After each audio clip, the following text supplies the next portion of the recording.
So let's talk about our class. Our class is pretty easy as far as like, if you're enrolled in the class, which you don't have to be, but if you're enrolled in the class, passing the class is based purely on attendance.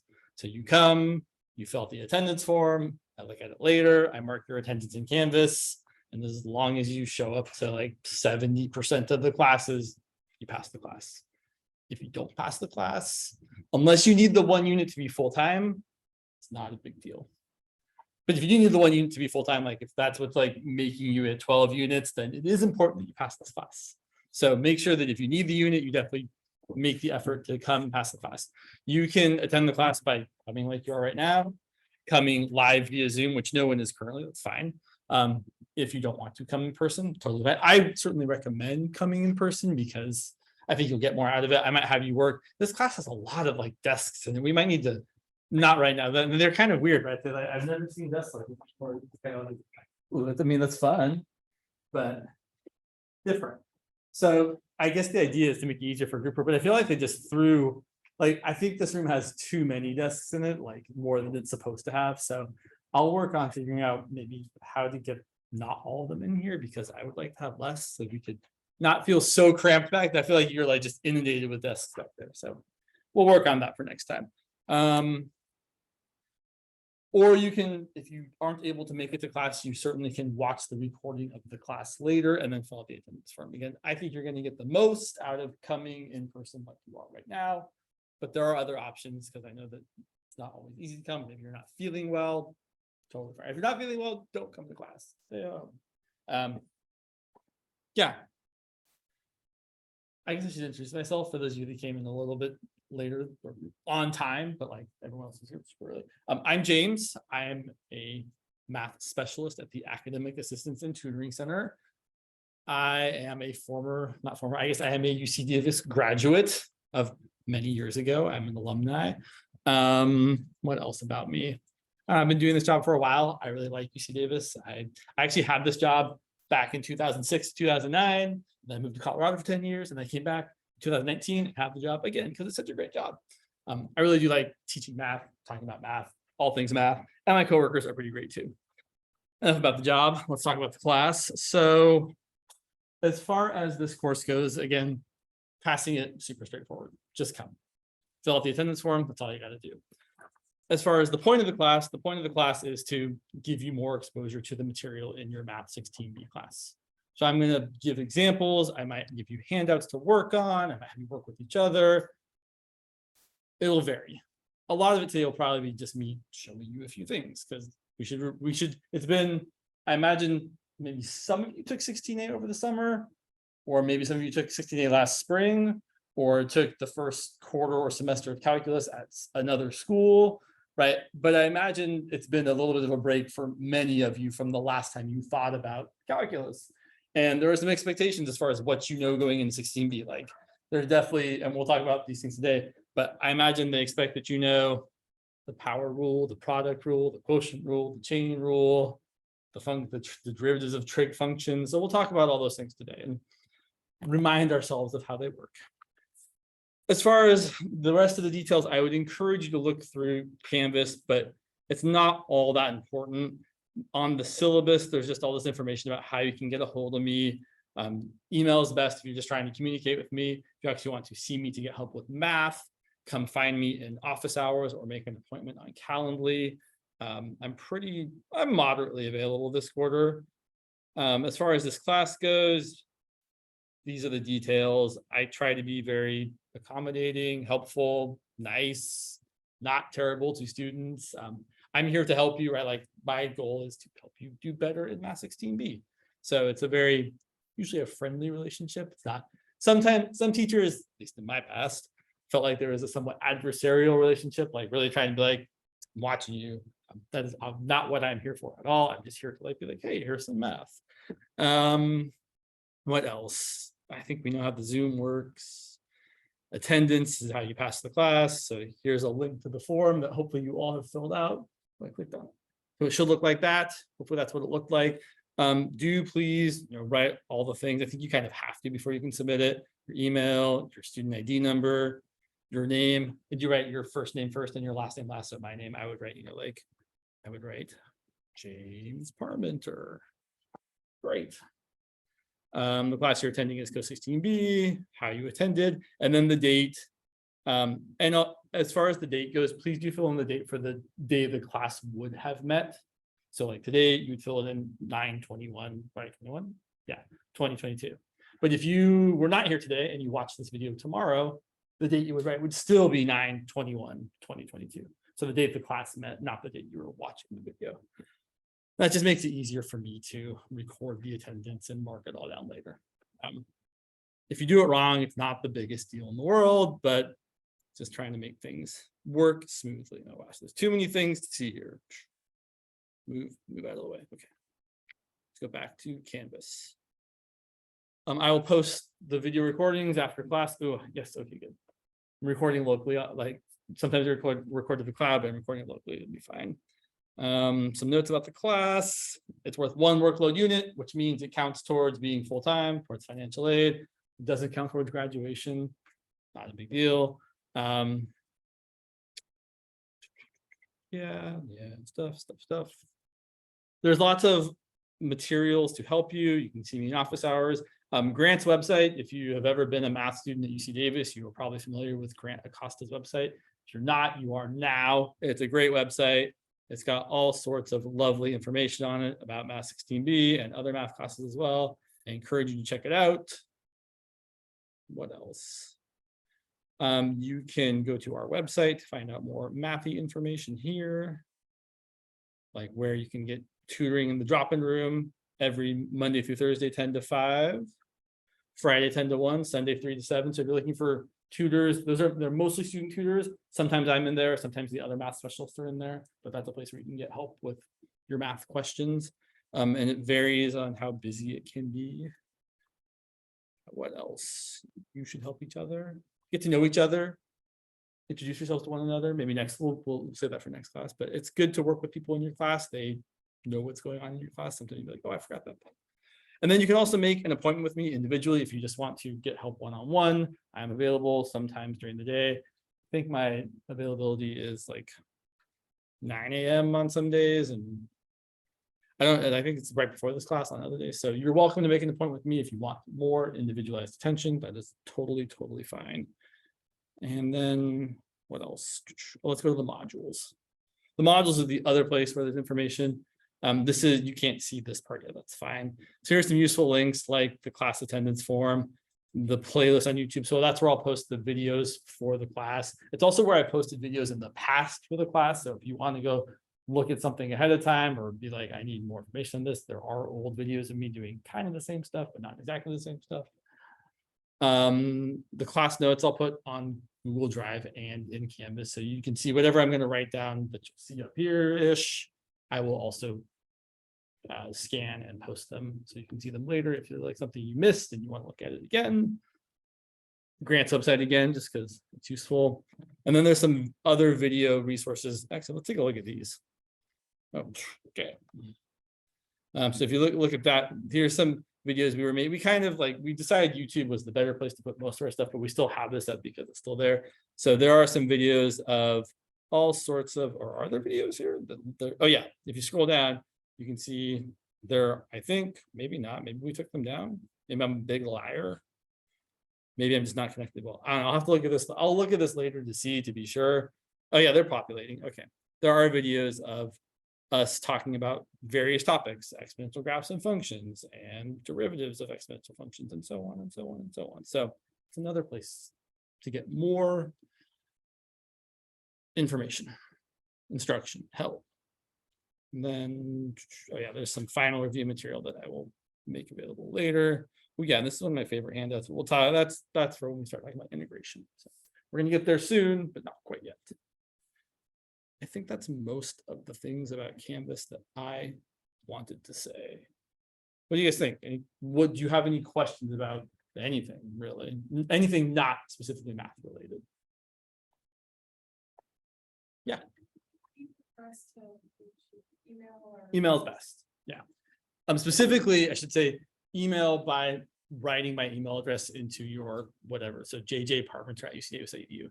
What I mean by that specifically is not by using the Canvas inbox tool, because that because the Canvas sends me like a million emails and I have them go to another folder. And so your email, if you send it from Canvas, will also go to that folder.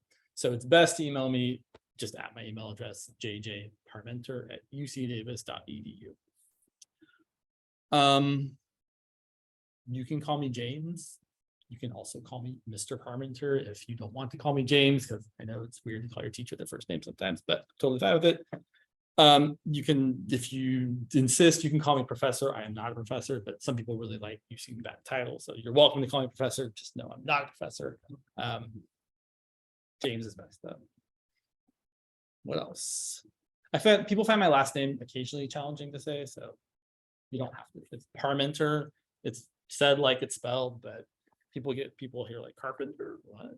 Or I get parameter a lot because it's mathy. Yeah. Other questions or concerns or comments?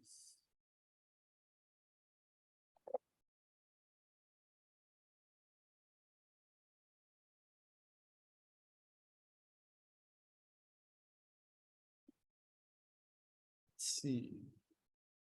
What am I looking for? I'm looking for my mouse, which I don't have. So let's. If you do have questions or comments or things you think of later, you're definitely welcome to ask, bring them up, send me a message if you don't want to ask them from other people, whatever you. Let's see here.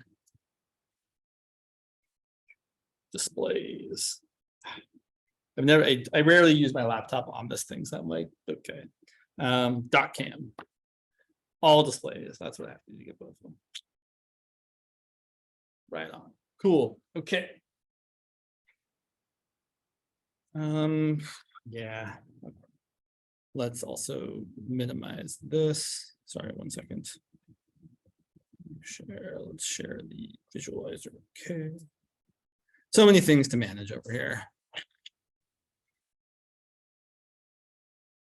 All right. I think we're good to go. The lighting on this looks. So one thing I will say, as far as me writing stuff on this thing here for the document camera, sometimes I get off screen. Like sometimes I go too low or too high. Just let me know that James, you're too low, you're too high, whatever, and I'll adjust. It's something I've never been able to really master as far as staying on screen all the time. So I'll do my best. It'll be fine if I go off screen. Let's grab some pens. Let's talk about the derivative rules. Because you're definitely going to be using them all the time. Oh, this is as high as it goes. Okay. Oh, that's what it is. So let's talk about, let's give ourselves some heading here. Co-16B. Today is the 21st. Class 1. Sure, why not? Okay. Derivative rules. Let's start off with probably what I think of as some of your bread and butter rules. The power rule. So the power rule is just the rule that says if you take the derivative of x to some power, you're going to get that power times x to the 1 less power. So for example, the derivative of x to the 6th is 6 times x to the 5th. The good old power rule. And it works for any kind of power, whether it's a nice integer number like 6, or maybe if I write like this, right? If f of x is x to the 19th power, then f prime of x is 19 times x to the 18th power. Also, apologies in advance for my mediocre handwriting. It is what it is. Hopefully, if you can't ever not read something, don't hesitate to ask me to clarify. I know my 8s don't always look wonderful. Sometimes my 3s look like 5s. Try to do a good job. It also works for any kind of power, right? So you don't have to be a nice positive integer number.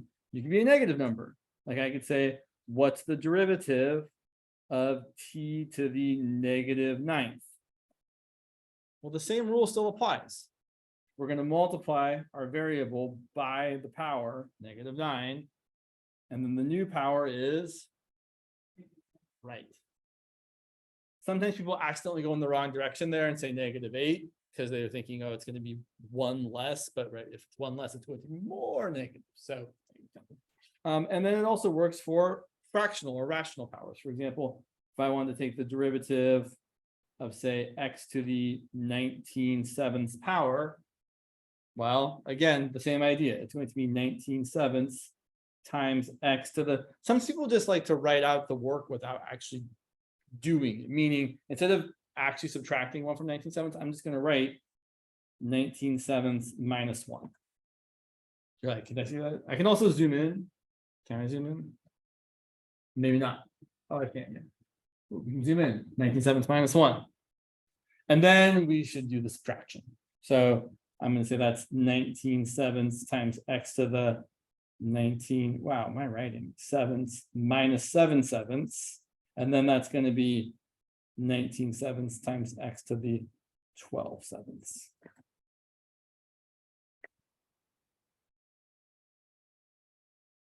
If you have questions along the way, feel free to say them. Stop me. Whatever. Okay, I'm going to zoom back out. All right. So let me have you guys try a couple. Oh, actually, let me, before I do that, a couple more things. There's a couple rules that kind of implicitly go along with this that we don't really use explicitly, but we use all the time. Meaning, what if I asked you to find the derivative of, I don't know, 6x to the 8th? Well, what are we going to get? We're going to get 6 times 8 is 48 times x to the 7th power. The rule that we're using there that we're not really kind of writing out completely is the fact that we have a constant multiple. Right? That 6 is multiplying x to the 8th. Kind of the real long way to do this problem is to say it's 6 times the derivative of x to the 8th, which is 8x to the 7th. And then that gets us to 48x to the 7th. But we don't ever really show that work. We're just kind of like, yeah, we know, we bring it down, you multiply, you're good to go. So whenever you have a constant multiple, you just multiply your derivative by that constant multiple. So for example, you all could say, maybe take the derivative of, I don't know, 15x to the 4th. Give it a go. It might seem easy at first, but definitely it's going to get harder. Oh, that's right. I have some questions over here too. Forgot.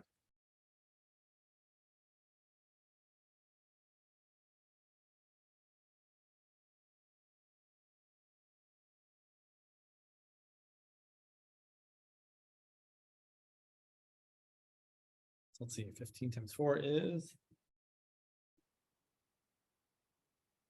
Should get 60x to the 3rd.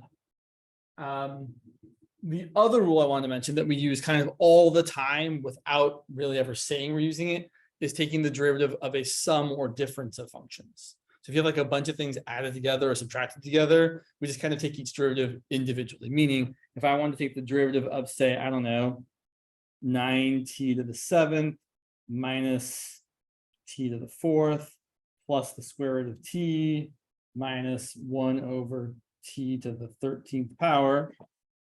I'm just going to, well, actually, there's something I'm going to do first before I even do that. But eventually, I'm just going to end up dealing with each of those parts individually and adding or subtracting the results together. The thing I am going to do before I start differentiating those, I'm going to rewrite this. I'm going to rewrite this as the derivative of these first parts don't need any rewriting. They're good to take the derivative of as is. But the square root of t, I want to write that as a power of t. So I'm going to write that as, sorry, 4. T to the 1/2 power. And 1 over t to the 13th, I want to write as t to a power, specifically t to the negative 13th power. So if you have things like 1 over t to a power or something, or in fact, we could change that. It is beneficial to rewrite them all as just your variable to some power so that we can then apply the power rule.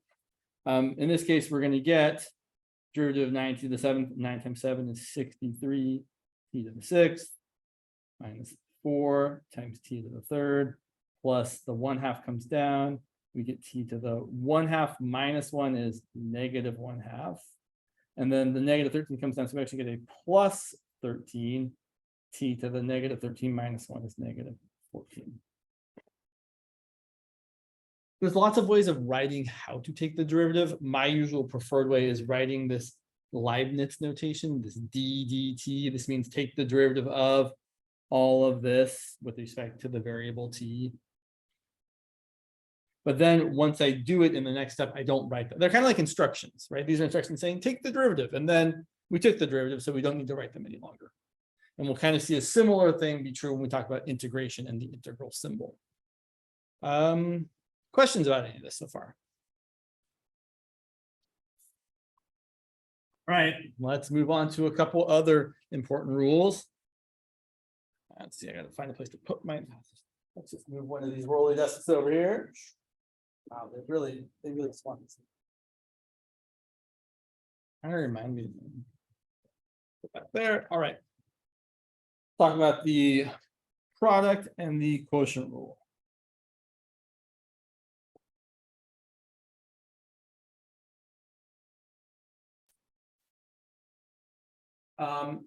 There's a couple ways of saying this. I like to write the following way. So if I'm taking the derivative of f of x times g of x, a product of two functions, or people just write f times g, it's going to be f prime of x times g of x plus f of x times g prime of x. Or a little bit more compactly, the derivative of f times g is f prime g plus f g prime. And the way I kind of always think of this is it's always the derivative of one piece times the other piece, all added together. So I get the derivative of f times the other piece g, and I get the derivative of g times the other piece f. The reason I like to say it that way is because it works when you have products of more than just two things as well. So just, no, we'll hold off on that for a second, but we will talk about that maybe later. In a similar way, if you have a quotient, f of x divided by g of x, and you want to take the derivative of that, it's, I honestly never remember, like I have to actually say the words. It's the bottom times the derivative of the top, minus the top times the derivative of the bottom, all over the bottom squared. Or writing it without all the x's, f divided by g prime is, people also say, what is it? Low d high minus high d low, all over low squared. That's another way people remember the rule. I will point out, I will point out, I did write these slightly differently. The first one I wrote f prime times g minus f times g prime. The second one I wrote g times f prime minus f times g prime. Doesn't matter. My order of multiplication doesn't matter when you're multiplying things together. But I will tell you, this is kind of the way I really say it in my head.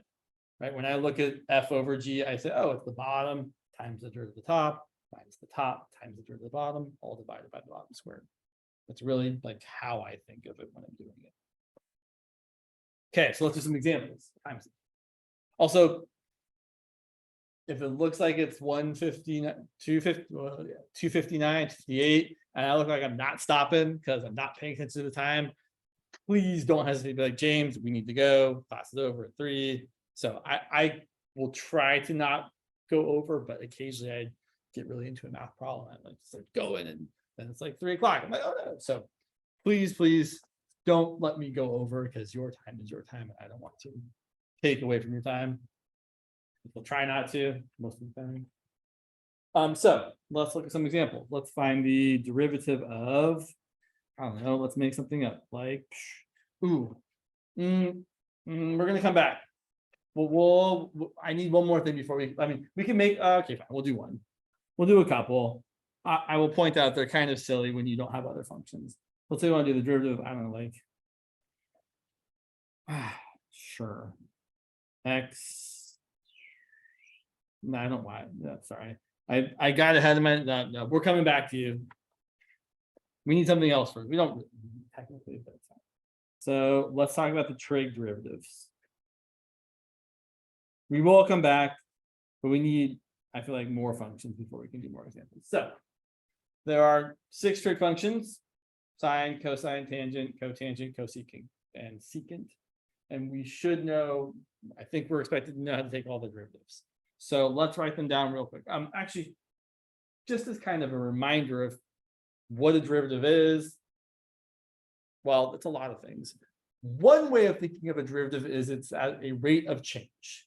You're literally asking, how is this function changing as its input is changing? Often that gets interpreted as a slope of a tangent line. So let's look at a function. Let's look at sine of x. I'm in a graph. It looks, sure, pretty good. So it's not super symmetrical, but close enough. So there's my sine graph. And when we're asking about the derivative of sine, what we're really asking is, how is this function changing as you move from left to right? So it's obviously different depending on where you are. Right here at the origin, that function is really increasing as we move from left to right, right? Like it's getting bigger pretty fast. Whereas over here at this point there, function is not increasing at all from left to right, right? It actually has 0 right at that one spot, has no increase from left to right. Its rate of change is 0. The slope of its tangent line is 0.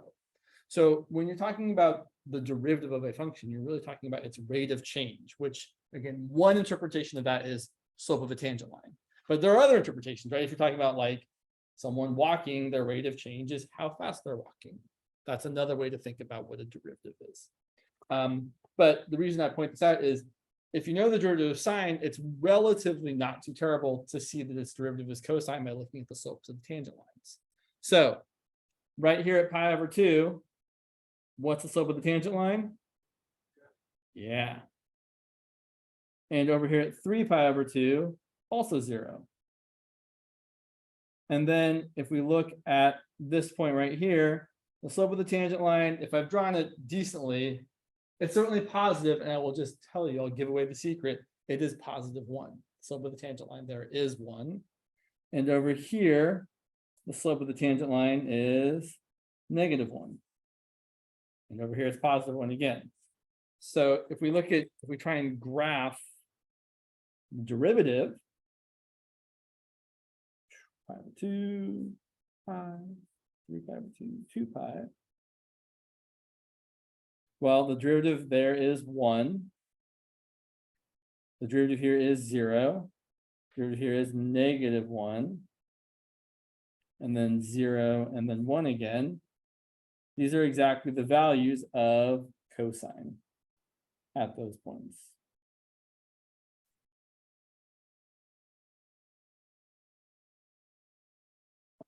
Oops, you can't see that quite well.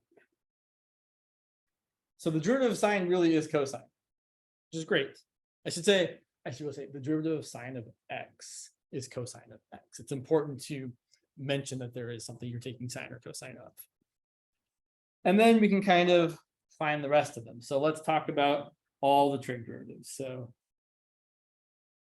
sure, if f of x is sine of x, the derivative of that is cosine of x. And we could do it again. When I say do it again, we can look at the graphs again. If I start thinking about the slopes of the tangent lines here, for cosine, the second derivative of sine of x, or the derivative of cosine of x. Well, let's see. If I try and graph this here, not my best. So the slope of the tangent line here is 0. Slope of the tangent line at pi over 2 is negative 1. Slope of the tangent line at pi is 0. At 3 pi over 2 is positive 1. And at 2 pi is 0 again. So can anyone tell me compared to our first graph, what does it look like I've done to my first graph? Yeah, specifically reversed across the x-axis. And when you flip an equation, or I should say, when you flip a function over the x-axis, you're totally negating all the y values. You're turning any positive y value into the corresponding negative y value, and vice versa. So this function here, which is my second derivative, is negative sine of x. And then you can kind of use your constant rules. Say, well, I don't want to draw these pictures anymore because it's kind of time consuming. So instead of like trying to do this again, be like, well, I know the derivative of sine is cosine. So the derivative of -1 times sine should be -1 times cosine, which is just negative cosine. And if you do it one more time, and when you get past the third derivative, you just start writing little numbers in parentheses. So the fourth derivative of my function is going to be, well, the derivative of cosine is negative sine, so the derivative of negative cosine is negative sine, which is just sine. So sine and cosine have this interesting, I don't want to say relationship, this interesting property that if you keep differentiating them, you just get this cycle. Derivative of sine is cosine, derivative of cosine is negative sine, derivative of negative sine is negative cosine, derivative of negative cosine is back to sine. It just goes on over and over and over forever and ever and ever, which is kind of neat. There are very, very few functions that have this cyclical derivative nature. In fact, there's really only kind of one other function that we'll talk about probably next week that has derivatives that just keep kind of repeating in a cycle. Maybe not the right word, but I'll use it anyway. So let's go ahead and talk about the rest of the trig derivatives.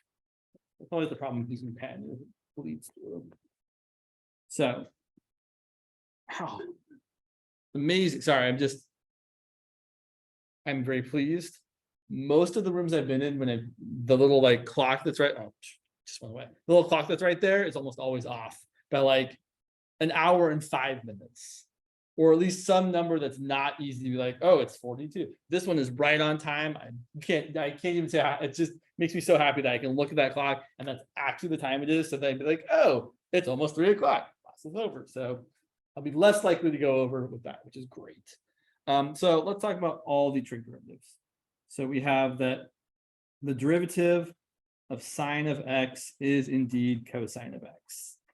The derivative of cosine of x is negative sine of x. And I'm going to come back to this. We're going to fill in the rest. I kind of want to show them to you. I would like to leave this page kind of nice and that's what I'm looking for. I don't know. Pristine. So the derivative of tangent x, cosecant of x, secant of x, and cotangent of x. We'll fill in a moment, but we're going to use the rules to find them. You may already know them. You may not. I think it's good to see where they come from, just so you can be like, oh yeah. So we're going to actually use the quotient rule here. So yeah, I can do this. I can be good. Let's find the derivative of tangent. First of all, we need to remember, well, I guess one way to find the derivative of tangent is by remembering the tangent is a quotient. Tangent is sine of x over cosine of x. And now we're going to use the quotient rule. So we're going to do the bottom times the derivative of the top minus the top times the derivative of the bottom, all divided by the bottom squared. Which looks kind of terrible. It simplifies very nicely though. Let's go ahead and see what we get. So the derivative of sine is cosine. So I'm going to have cosine times cosine, which is cosine squared. And minus the derivative of cosine is negative sine. So I have actually a negative sine squared because it's sine times negative sine. All over cosine squared.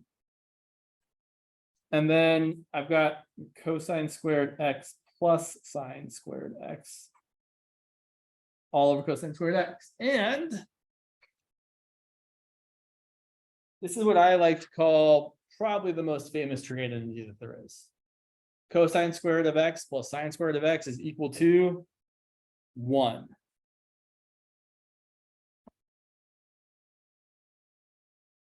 I can talk more about that if anyone would like to see why that's true. It's really just because of the Pythagorean theorem. Yeah, I feel like. So cosine squared x plus sine squared x equal to 1. Yes. Here, let me say just a tiny bit more. Well, actually, let me finish this first. So then 1 over cosine is the same as secant. So 1 over cosine squared is the same as secant squared. So the derivative of tangent x is most often written as secant squared of x. Some parentheses here.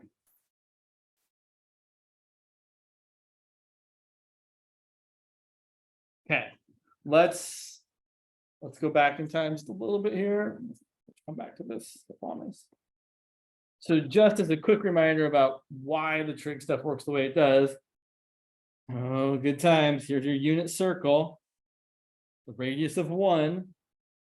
And let's say that angle is, let's say it's theta, just for fun time's sake. So if I drop a perpendicular here and say that this length is x and this length is y, then this point on the circle is x comma y. I know it's probably been a little while since you've really thought like a lot about trigonometry, but it's good. Trig's fun sometimes. So in this triangle, sine of theta is equal to some SOHCAHTOA. Which over which? Yeah. What I'm gonna say is y, right? Because dividing by 1, right, it's just a thing. And so cosine theta is everybody. Yeah, okay, this pen, I need to just not, yeah, it totally is x over 1, adjacent over hypotenuse. And then if you look at this right triangle, Pythagorean theorem, x squared plus y squared equals 1 squared. Or filling in x with cosine and y with sine, cosine theta squared plus sine theta squared equals 1. And then I should write this into more, right? This is the long terrible notation. This is the abbreviated notation. So that's what we're using there. That's where that comes from the triangle. It's called a Pythagorean trig identity. All right, enough of that. Let's talk about the other ones real quick. Yeah. Yeah. Oh, yeah. Right. Papers over here, James. Try to keep things in order. Sometimes things out of order. Sure. Save this video. Okay. So let's talk. So we can do the same sort of thing for cotangent. The derivative of cotangent of x is the derivative of cosine of x over sine of x, which is going to be bottom times the derivative of the top minus the top times the derivative of the bottom all over the bottom squared. Simplifying this a bit, we get negative sine squared x minus cosine squared x. Oh, welcome. All over sine squared x. Welcome, Gabriella. Hopefully you can see the screen there with the derivative of cotangent on it. And then negative sine squared minus cosine squared, if we factor out a -1, you're left with sine squared x plus cosine squared x, which is just 1. So we have -1 times 1, which is just -1 all over sine squared x. And then 1 over sine is cosecant. So 1 over sine squared is cosecant squared x, and it's negative. So there's your derivative of cotangent. Oh, let's see. Okay, awesome. Thank you. So let's fill that in. Derivative of cotangent to x is negative cosecant squared of x.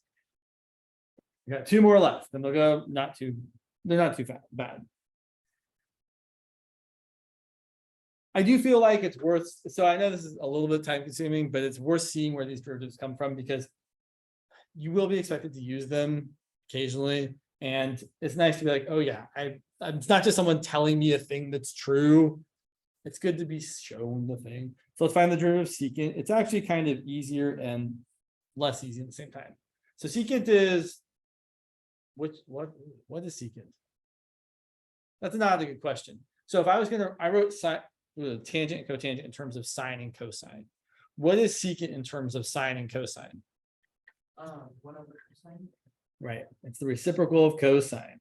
So then we're going to use the quotient rule again. I know, quotient rule all the time. We haven't used the product rule. So it's going to be the bottom times the derivative of the top, which is what? What's the derivative of 1?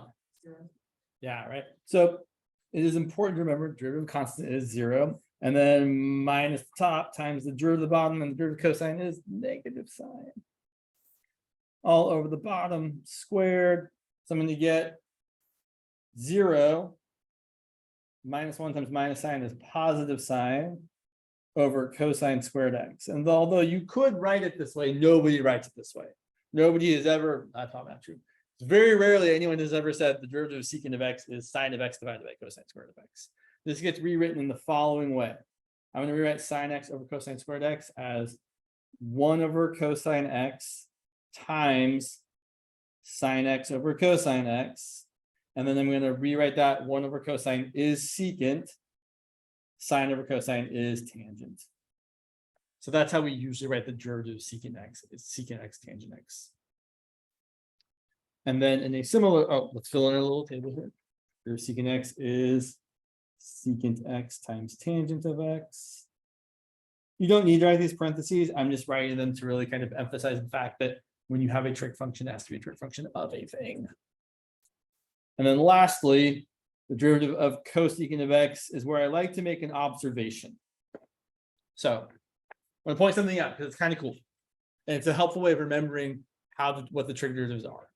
So back to my little chart here for a second. Sine and cosine, not too terrible. Derivative of sine is cosine, derivative of cosine is negative sine. Derivative of tangent is secant squared.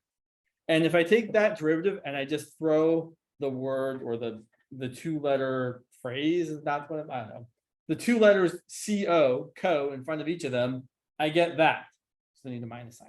Derivative of tangent is secant squared. The derivative of cotangent is co-secant squared with a minus sign. And the same kind of thing works for this. The derivative of secant is secant times tangent.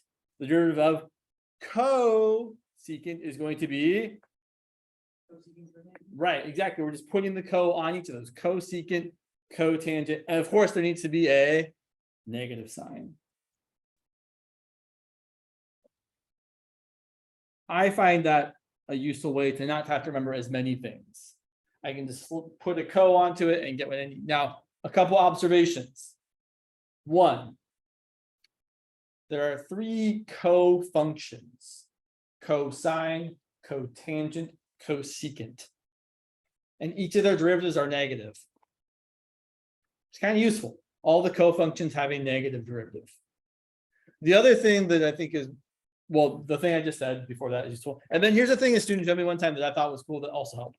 They did this and they found it really easy. They wrote, they did this. They were like tangent x, arrow, secant x, arrow pointing to that. They did this. So they said the derivative of tangent was secant times secant, secant squared, and the derivative of secant is secant times tangent. And they did a similar thing for cotangent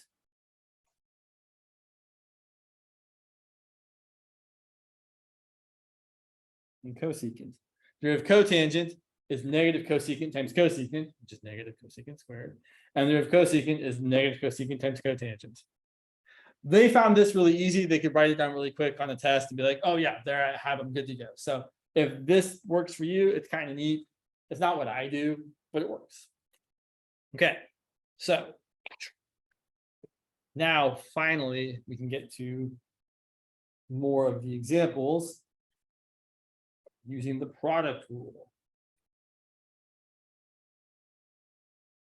So product rule. For example, we might ask, what's the derivative of x to the 8th power times tangent of x? And then we have to use the product rule. So I was thinking of the product rule as you've got 2 things multiplied together. It's always the derivative of one piece times the not derivative of the other piece. And then you add all your things together. So I'm going to have 8x to the 7th times tangent of x plus x to the 8th times the derivative of tangent, which is secant squared of x.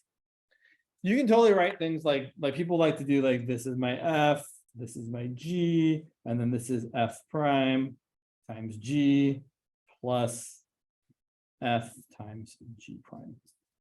Totally cool to write it out like that. Don't have to, but you can.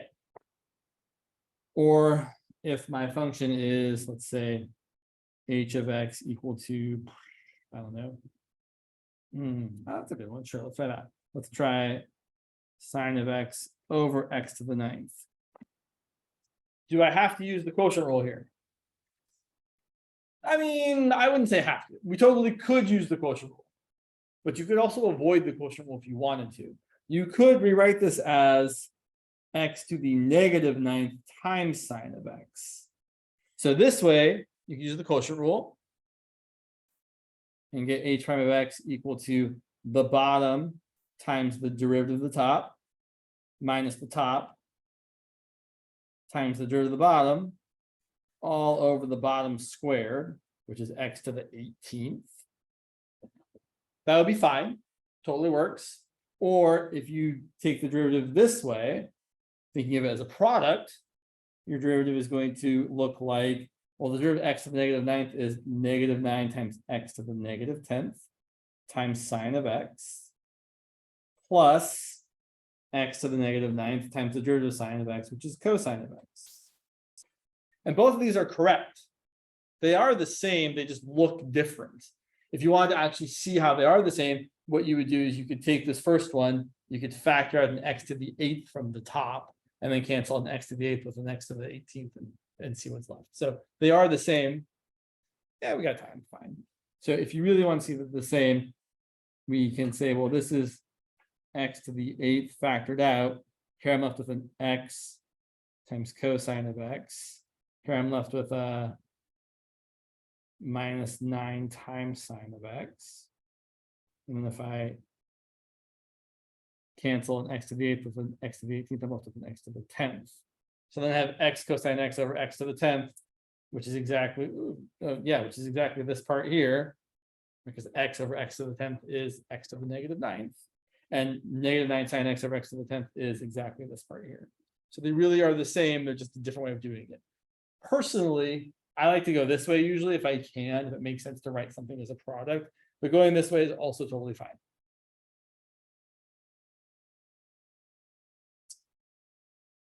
Time is it? 2:57. Okay. Let's say two small things. I feel like I must leave you with a chain rule example. So chain rule, very important, especially when we start talking about U substitution, which is coming up soon. The derivative of a function is the derivative of the outside stuff. You leave the inside stuff alone, and then you multiply by the derivative of the inside stuff. Let me give you two. So that's kind of like, great. I see symbols, they mean something. But let's look at an example. Let's say I wanted to find the derivative of sine of x squared plus 6x plus 1. What's the derivative of sine of x? Everybody. Everybody. Thank you. So here's what I say in my head. The derivative of sine of x is cosine of x. The derivative of sine of some stuff is cosine of that stuff. And then we multiply by the derivative of that stuff. So the derivative here is going to be cosine of that same stuff. And I use the word stuff all the time. It's the word, that's my word of choice. And then we're going to multiply by the derivative of that stuff. That is the chain rule. The derivative of a function of some stuff is the derivative of the outer function. We'll leave the inside stuff alone, or the argument, if you like to use that word, the argument of the function. And then we multiply by the derivative of the inside stuff. That's how I do it. One more example. If our function is, let's say, let's make it funky. Let's say our derivative is secant of x cubed plus 2 sine of x. All right, what's the derivative of secant of X? Which one is secant? Let's see, back in my list here. Derivative of secant of X is secant X times tangent X. So this one's the weirdest one.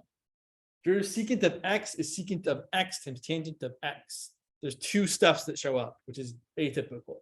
So the derivative secant of some stuff is going to be secant of your stuff times tangent of your stuff times the derivative of that stuff. So you're going to get secant of x cubed plus 2 sine x times tangent of x cubed plus 2 sine x. And then you have to multiply by the derivative of the stuff, which is 3x squared plus 2 cosine x. And I should stop because it's 3 o'clock exactly. Cool. So that's the chain rule in a nutshell, is if you got a function of some stuff, the derivative is you take the derivative of the outside function, you leave the inside stuff alone, but then you multiply by the derivative of the inside. All right. See you all on Friday.